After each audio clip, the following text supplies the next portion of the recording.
When looking at the algorithm rich digital worlds we've created for ourselves, I feel a mix of brain numbing pleasure and despair. There's so much out there to fill my mind with. For every niche and desire, there is someone waiting with open arms who craves my engagement and watch time. They want me to like, comment, and subscribe. They want me to consider joining their Patreon. They want me to come back for future releases. There's nothing wrong with this way of living. At least, I'm not so youthful and eager to display my critical distrust of our current system by yucking other people's yum. If there is a digital home that brings warmth to millions, isn't it a wonderful thing? What's wrong with making something that people like? The problem that I'm talking about is the devaluation of meaning and the race to grab as many people as possible with flashing lights and colors. Lights and colors that eventually can be handed off to a non human element that never tires. The people have infinite content, and where there is constant procedural generation, there is no need for art or thinking. Why change when we're so comfortable exactly where we are? This cycle can be quite heinous. Someone makes something interesting. The people flock to it. The person feels the pressure of all their eyes and makes something for the audience instead of themselves. As more people watch their art, It transforms into a generalized product. Repeat infinite times until the fickle people lose interest and move on to something else. Then, slowly, all creators on the platform feel the need to follow the trends, to keep their audience fenced in and pacified. That isn't to say that everyone that follows this path becomes creatively bankrupt. It's just that with that much attention, parasociality, and economic pressures, it's natural that people would want to see their number go up. Many of them want to add zeros because that means dopamine and money. Those who do not change for the masses must face the despair of watching their numbers dwindle from their peak. They must remain strong as time passes them by and their subscriber base moves on with their lives. It's a damned if you do, damned if you don't situation. The algorithm and those obedient to it can be surprisingly fickle and cruel.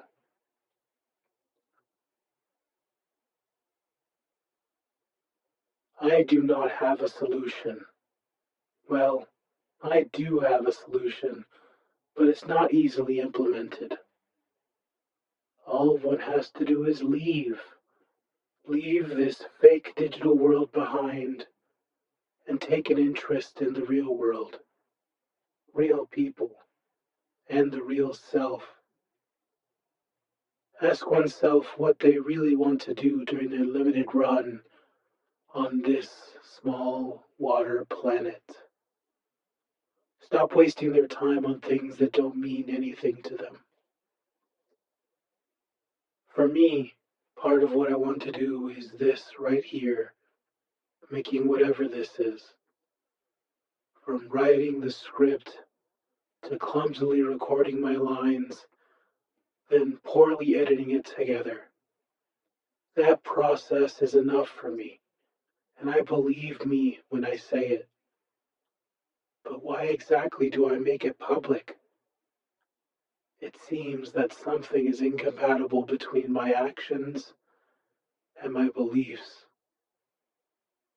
To obtain the truth, I've decided to interrogate what anti-content means to me.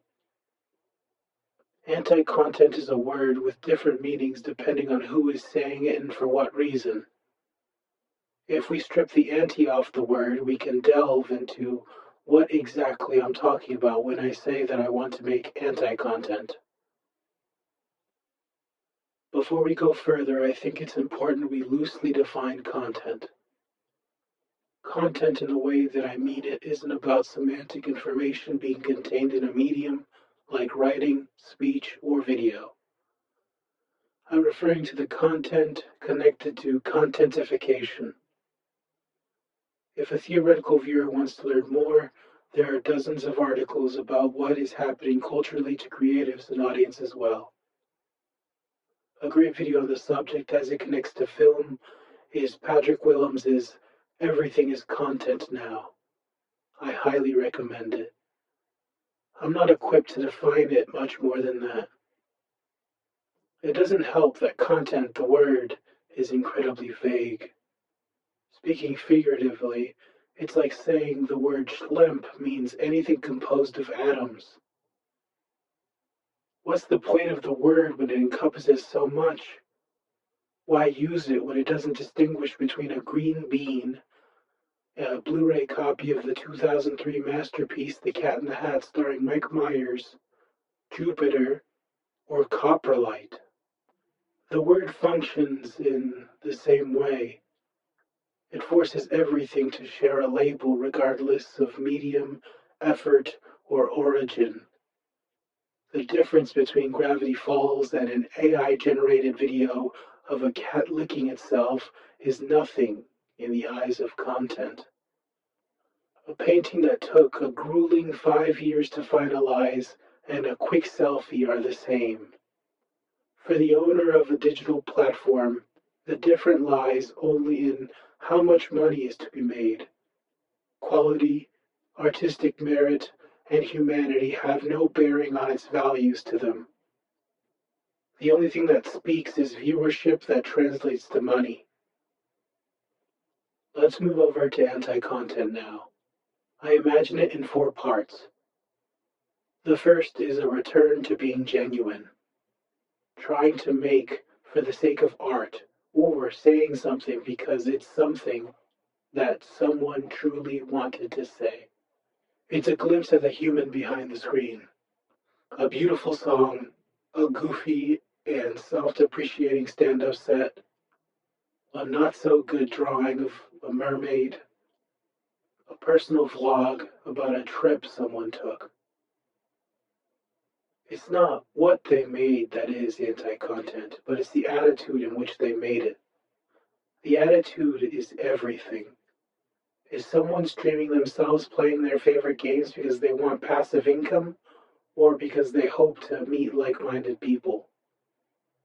Is it about number going up or is it about the thing that they're actually talking about? Is the video the means to an end or is the video an end unto itself? This question is important, and as an audience, there are tells for when someone is trying to push their merchandise and increase engagement. But it could have all started with an earnest piece of art that obtained too much attention too quickly. For the next tine of the fork, I see the purposeful return to different ideals from the past. One way I imagine this manifesting is putting it out there and truly not thinking about the audience on the other side. Not playing up to an algorithm or to the masses, just putting oneself out there. It's much harder to do this in this day and age. But there are thousands, if not much more, doing this all the time. This is closely connected to the first time in regards to being genuine, but both do not need to exist at the same time to create anti-content. If someone makes a short film and they put their blood, sweat, and tears into it, that is anti-content. If someone makes a generic YouTube video about what they thought about The Dark Knight and doesn't even bother to make a thumbnail, that is also anti-content. It was while writing that last paragraph that I asked myself, what's the point of the term if it encompasses everything? Wouldn't it be just like content in its uselessness? At first glance, I would have agreed, but what I'm talking about is the reversal of the ideals of content. In a literal sense, content is inescapable. This video is content, and there's nothing I can do about that. What I can do, however, is put myself in the right frame of mind, ask the right questions, and find an avenue where I can create in this saturated and vile digital world and be happy with it. Not paying attention to the metagame of numbers, likes, and retention is one of the ways to return to being genuine. It's like going back to the early days of YouTube, or even the days of public access television of the even further past, or gathering some friends for writing and performing a play, or maybe a group of friends talking about books that they like and want to emulate. There can be ego and desire for people to see the art that they make, but as soon as tactics are employed to increase outreach at the cost of creativity or authenticity, that is where things begin to slide into the sea of content. When someone changes part of what they made to increase their reach, that is the soul of content being born. There is something heartbreaking about watching someone kill their own creativity and output solely for views above all else. People need to eat, certainly, but did they have no choice? I wouldn't know. These moments are private, after all. Another form of anti-content is taking the vague ideals of content and taking them to their natural extreme. There's nothing to see at all It's a video of a bookshelf for 12 seconds or something that purposefully has nothing of interest within it. This anti-content is more a criticism of content itself. It is difficult to make, and at the end of the day should be so profoundly uninteresting that it shocks the person out of their content overindulgence. The same vein could be used for evil, making retaining clips that don't contain anything for the short-term gains. I don't engage with short-form content, but I've heard that YouTube Shorts has had a problem with this, though that may be resolved by the time this video comes out. When taking content to its extreme, there's maximalism that says nothing, but keeps the person watching all the way until the end. Late-stage content and anti-content of the third kind are practically the same in this regard, except the anti-content is devoid of all meaning to such an extreme that persons could not stay for long. The fourth and final tine of this fork is about appearance and pushing away an audience. In other words, making the videos, music, or literature be as unappealing as possible so that people remove themselves to more acceptable and appealing content. It is content hostile to the sensibilities of the average viewer.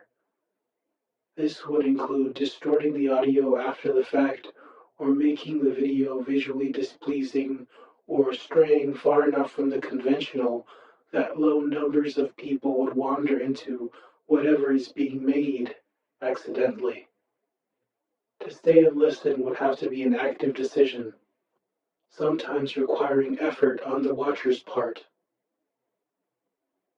The title and thumbnail of a video are all that most people will ever see, and one can basically guarantee that no person will ever click on a video by making the thumbnail visually unappealing.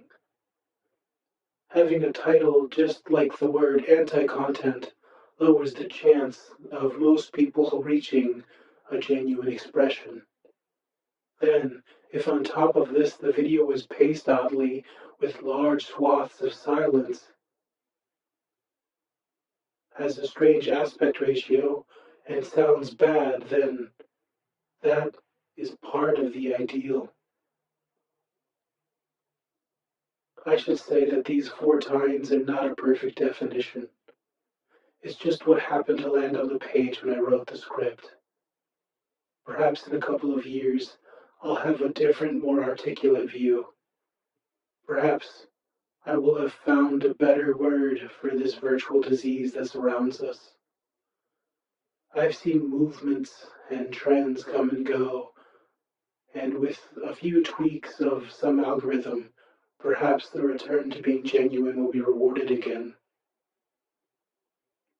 The funny thing is that outside of this digital space, there are still many people who still try with all of their hearts. I suppose by focusing on the foul liquids that rise to the top, I've chosen to be overly negative. This is possible, but I don't think it likely. The people who are creative and are gravitating towards more meaningless things are doing so because that is what platforms reward. The platforms only care about sweet money being made above all else. If they could find a way to replace the human element, they would do so in an instant. Then they wouldn't have to share their revenue with anyone. For now, they quietly architect our culture and the minds of our youths into whatever shape they want. They don't care, and people are being trained not to care as well. A fierce and ugly cycle that ends with many billions of losers.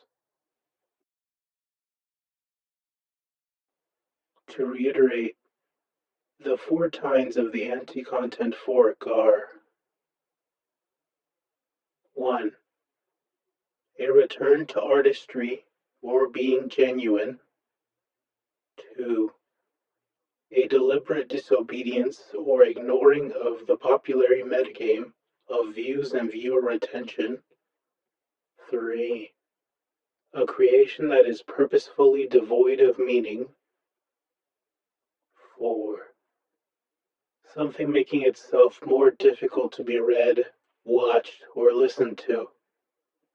When I originally planned this channel, I envisioned it mostly as number 4 and number 1 in tandem. It's also worth mentioning that 2 is also a big part of my aesthetic and intent. More recently, I've thought about number 3, and I think there's a project I have in mind with that intent.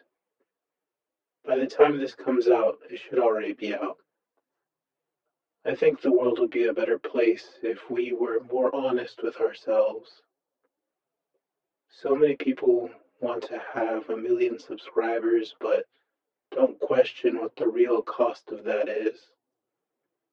In all earnestness, I'd rather have 1,000 people who engage on a deeper level and can direct me towards new destinations before 1 million sycophantic content zombies who only post the same 12 jokes in every comment section.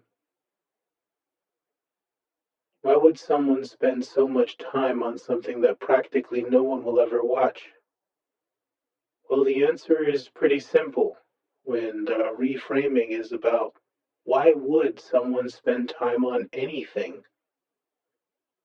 Why give a terrible definition of anti-content that would fall under scrutiny in any classroom?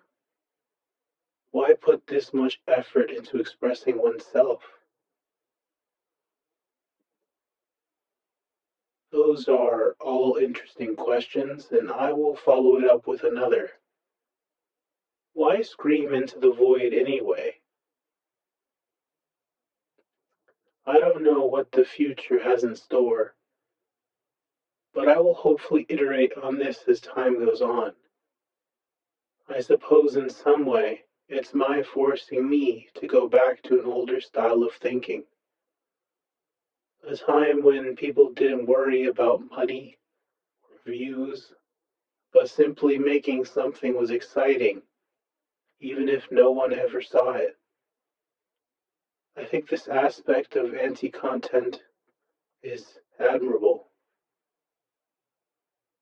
I suppose some of it is about being a contrarian. Content is about keeping the people trapped in a vague complacency, not quite remembering what they just saw or if it even meant something.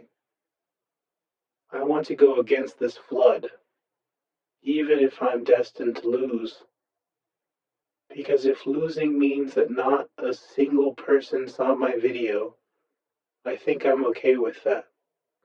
Winning, on the other hand, is that one person who listens, and this makes them think for just a moment. I find myself trapped in the same holes as other people, and part of this is to remind me that I also exist and deserve to be happy with an unclouded mind. The algorithm will suck and suck until there's no lifespan left, no more money left in my wallet, and no aspect of life that isn't content for something else. These urges need to be scrubbed away, and hopefully the people can find the place they truly want to belong to. Life is too short to smell these sweet vapors of complacency and allow our critical thinking to wear away to nothing. Life is too short to sit amidst two mirrors and watch the reflections of reflections forever. Life is too short not to use the fire of our own souls as paint on the canvas of this universe. I want to scream into the void, and so I will.